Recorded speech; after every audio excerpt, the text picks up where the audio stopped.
J'ai trouvé un appareil photo sur un banc dans un parc. C'était un Nikon noir. J'ai décidé de le prendre. Trouver, c'est garder. Je suis donc rentré chez moi, et je suis allé dans ma chambre pour voir ce qu'il contenait. La première photo était celle d'une femme, plutôt mignonne. J'étais assez incrédule, car la photo semblait avoir été prise à son insu. Mais j'ai décidé de passer à la prochaine photo.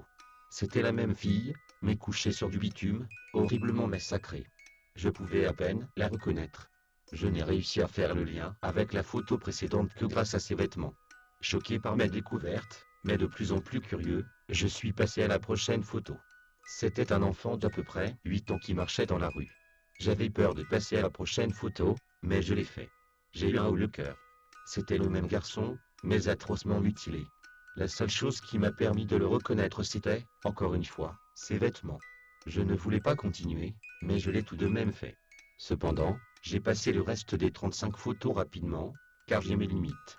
Parmi les victimes, il y avait des hommes, des femmes, des enfants, des vieux, des blancs, des noirs.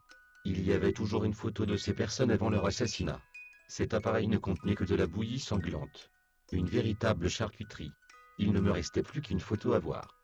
Mon cœur a arrêté de battre. C'était mon petit frère. C'était mon petit frère marchant vers la maison de son ami, quelques heures plus tôt. Il m'avait dit, hier, qu'il allait dormir chez son ami Louis. C'est là que j'ai remarqué que le nombre de photos était impair. J'ai commencé à paniquer. Je devais le prévenir, immédiatement. C'est à ce moment que j'ai entendu mon grand frère entrer et monter les marches. J'ai posé l'appareil, et il est entré. Il m'a dit, d'une voix tremblante, je sors, mais... T'aurais pas vu un appareil photo Nikon noir en rentrant par hasard?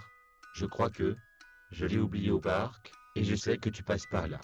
J'en ai vraiment besoin.